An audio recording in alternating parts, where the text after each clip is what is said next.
Today, we're diving into one of the most infamous missing person cases in modern history, the disappearance of Madeleine McCann. Madeleine Beth McCann was a 3-year-old British girl who vanished from a holiday apartment in Praia da Luz, Portugal, on the evening of May 3, 2007. She had been on vacation with her parents, Kate and Jerry McCann, her younger twin sibling, and a group of family friends. That evening, the adults had left the children asleep in their respective apartments while they dined at a nearby tapas restaurant about 180 feet away. Parents took turns checking in on the children throughout the evening, but around 10 p.m., Kate discovered that Madeline was missing. Her disappearance quickly became one of the most heavily reported missing child cases in history, sparking worldwide headlines and intense media scrutiny. In the following week, Portuguese police began to suspect that Madeleine had died in an accident in the apartment, and that her parents might have been involved in a cover-up. In September 2007, both Kate and Jerry were officially named suspects, a status that was later lifted in 2008 due to a lack of evidence. Refusing to give up, the McCanns launched their own investigation using private detectives. In 2011, the Metropolitan Police in London opened their own inquiry dubbed Operation Grain. At the time, detectives believed Madeleine's disappearance was likely a criminal act committed by a stranger, potentially a planned abduction or a burglary gone wrong. Over the years, several leads came and went, including e-fit images released in 2013 of men seen in the area of the night that Madeleine vanished. In 2020, German authorities identified Christian Bruckner, a convicted sex offender, as their prime suspect in the case. While he remains under investigation, no formal charges have been made. Throughout the years, the case has attracted intense media attention, often compared to the media frenzy that followed the death of Princess Diana. The McCanns themselves endured relentless public scrutiny and vicious accusations, particularly across tabloids and social media. In 2008, the family and their travel companions received damages and public apologies from several British newspapers for publishing false allegations about their involvement. Madeleine was born in Leicester, England, and lived with her family in Rothley, Leicestershire. She was described as having blonde hair, blue-green eyes, and a small brown spot on her left calf, and a distinctive mark in the iris of her right eye. Over the years, age-progressed images have been released in hopes of helping locate her. This case not only remains one of the most heartbreaking, but also one of the most enduring mysteries of our time. The day of the disappearance. Thursday, May 3rd, 2007, was the McCann family's second to last day on holiday in Praia da Luz. That morning, over breakfast, Madeleine reportedly asked her mother, "Why didn't you come when Sean and I cried last night?" A chilling moment that, in hindsight, left Kate and Jerry wondering if someone had entered the apartment the night before. Kate also noticed a large brown stain on Madeleine's pajama top that morning.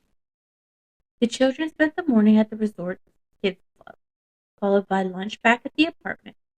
Later, the family headed to the pool where Kate snapped what would become the last known photo of Madeleine at 2:29 p.m., sitting by the pool with her father and younger sister.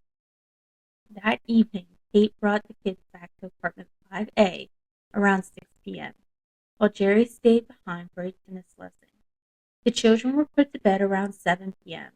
Madeleine was settled into her bed wearing pink and white short-sleeved Dior pajamas, cuddling her soft toy, Cuddle Cat, and her favorite comfort blanket. At 8:30 p.m., the McCanns left their apartment to meet friends at the resort's tapas restaurant, located about 55 meters away from the crow flies.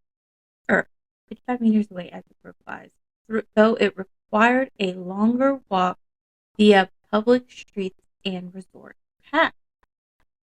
The group had prearranged for the same table each evening, one overlooking the apartment. A message left for staff mentioned that the children would be asleep inside, a detail Kate later feared could have alerted a potential abductor. Throughout the evening, the parents took turns checking on their sleeping children. Jerry did the first check around 9:05 p.m. and found everything in order. Though he recalled the bedroom door being slightly more open than he had left it, he pulled it almost closed and returned to dinner. Just after 9 p.m., Jane Tanner, one of the friends dining with the McCanns, left the restaurant to check on her own child. On the way, she passed Jerry, who was chatting with another guest on the street outside the apartment. Strangely, neither Jerry nor the other man recalled seeing Jane pass by. About 9:15 p.m., Jane reported seeing a man carrying a small child in pink pajamas, walking near the junction by the apartment. The child appeared to be Madeleine's age, barefoot and wearing clothing similar to her. Jane described the man as dark-haired, around 5'7", possibly of Mediterranean appearance, wearing light-covered trousers and a dark jacket. However, despite Jane reportedly giving this information to police the same night, it wasn't released to the public until several weeks later. Years later, Scotland Yard would conclude that this sighting was likely a British holidaymaker carrying his own child home from the resort, an innocent explanation effectively ruling out this lead. Around 10 p.m., a second, potentially more significant sighting occurred. An Irish family, the Smiths, reported seeing a man carrying a young girl in pink pajamas a few streets away from the resort. The man appeared uncomfortable, was about 5'7" to 5'9", with short brown hair, and was heading towards the beach. This sighting would later become a crucial part of the investigation's timeline. Back at the resort, one of the McCann's friends, Matthew Oldfield, offered to check on the children during his own round around 9:30 p.m.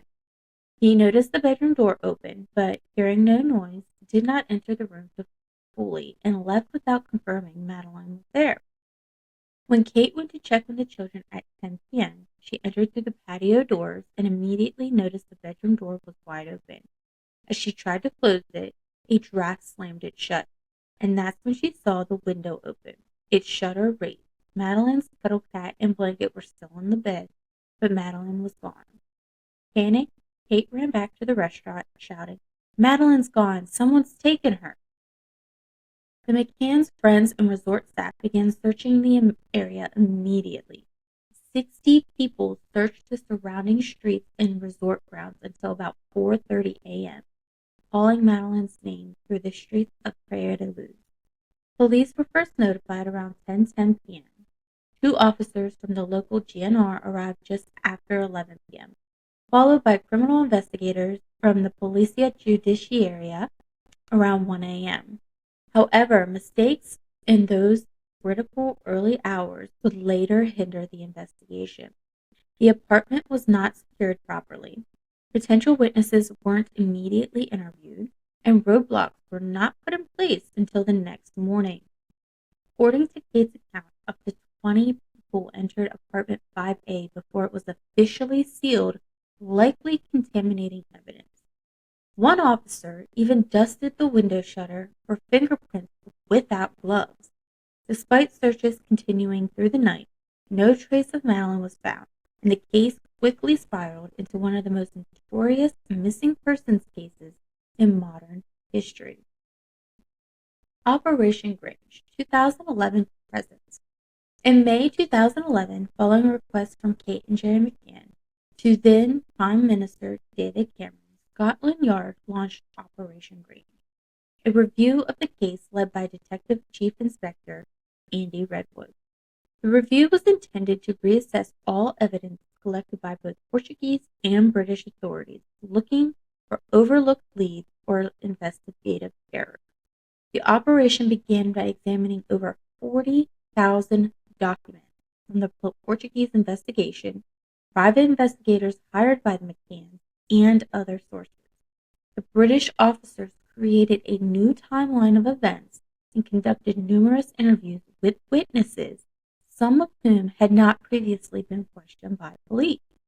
In July 2013, the review became an active investigation, with Scotland Yard declaring they had identified 38 persons of interest.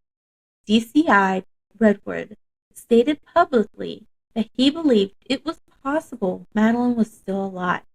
In October 2013, UK police released two computer-generated e-fits of a man seen carrying a child near apartment 5A on the night of Madeleine's disappearance.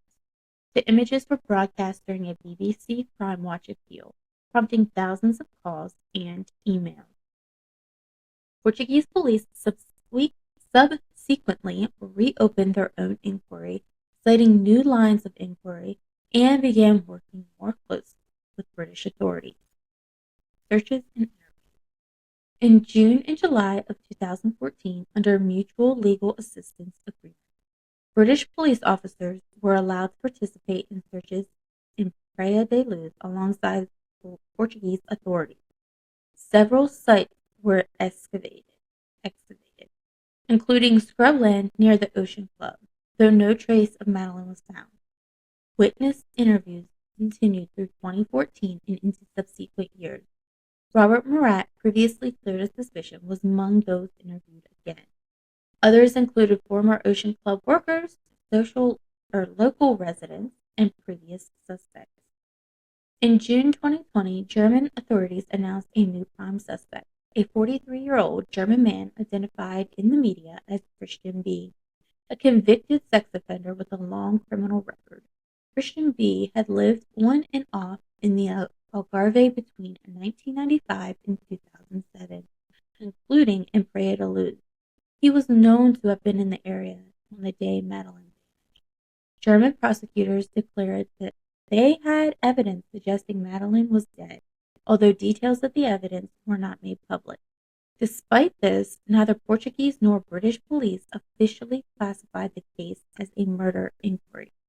As of 2025, Christian B. remains under investigation, though no charges specifically relating to Madeleine McCann's disappearance have been filed.